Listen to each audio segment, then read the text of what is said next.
Among the list of Republican presidential candidates running for the 2024 U.S. elections is an American business leader and New York Times best-selling author, Vivek Ramaswamy. He is one of the two Republican candidates of Indian origin going for the polls. WION's Susan Teherani caught up with him.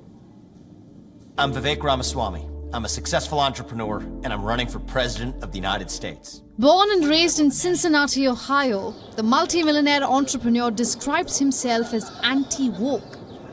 The 37-year-old made a name for himself in right-wing circles by opposing corporate efforts to advance political, social, and environmental causes. Ramaswamy reflects on how the US is going through an existential crisis and how it was necessary to regenerate a sense of patriotism and national pride in the young citizens of the country. I think the biggest challenge right now is apathy. We're going through this existential malaise in our country where we all find our way through each day as though there's nothing more to life than the meaningless passage of time. And I think that's what happens when we lose our sense of conviction in the things that we human beings require, a belief in something bigger than ourselves. That includes a nation. So one of the things I call for in that book and I call for in this campaign is the revival of a new patriotism, a national pride that undergirds our shared commonality as Americans, but also gives us a chance to believe in something bigger than ourselves that is true, the ideals enshrined in the Declaration of Independence and the Constitution. To me, that beats climate ideology any day of the week, and yet we latch on to other made-up religions if we give up on the time-tested ones and national identity and patriotism instead. So I'm leading a sort of unapologetically nationalist movement here in the United States, a nationalism built around not an ethnicity, not a monarch, not even a language or a cuisine, but around a shared set of ideals that define what it means to be an American. That's what makes this country beautiful. It's part of what makes the commonality between India and the United States a natural. He further reflects upon US decoupling from China and what role India can play in this regard. The US needs to re-enter trade relationships with the allied nations around the Pacific in order to put ourselves in a position to actually decouple from China. Japan, South Korea included, but India is critical. I also think that my top job as US president will absolutely be to avoid war with China over Taiwan while still deterring China from going after Taiwan. One of the ways that I think we deter China from going after Taiwan, which I've talked about at length elsewhere, is pulling apart the Russia-China alliance. I think that's one of the top things that gives Xi Jinping the confidence to go after Taiwan. But there's one I haven't talked about nearly as much, though I probably should more, is the role of India in all of this.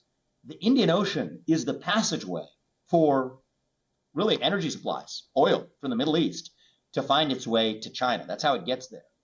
So if China knows that India is solidly on the US side of this and on the pro-Taiwan side of this, respectively, that too will further erode Xi Jinping's confidence in being able to go after Taiwan.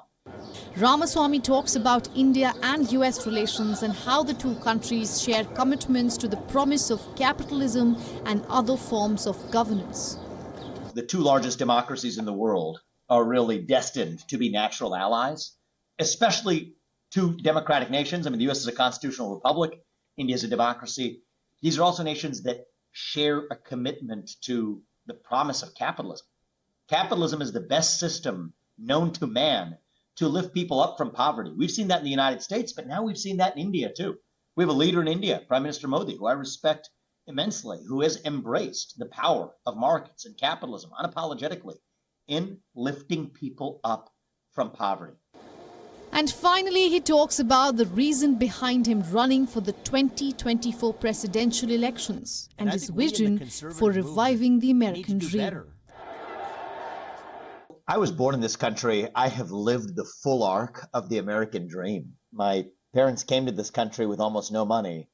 I've gone on to found multi-billion-dollar biotech companies that have developed life-saving medicines, an asset management firm that competes against the largest financial institutions in the world. That's been my dream, my version of the American dream. I don't think that that dream is still possible for the next generation of Americans who are taught to think of themselves as victims of their genetics. And so I think we're in the middle of a national identity crisis. I'm the youngest person ever to win the presidency if I'm successfully elected. I'm the first millennial ever to run for the GOP nomination for president.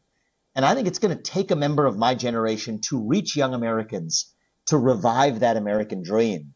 And I think with this country having given me and my wife Apurva so much, this is our way of making sure that the next generation enjoys the same gifts that we enjoyed in the United States. And so it's that sense of obligation that compels me to do it.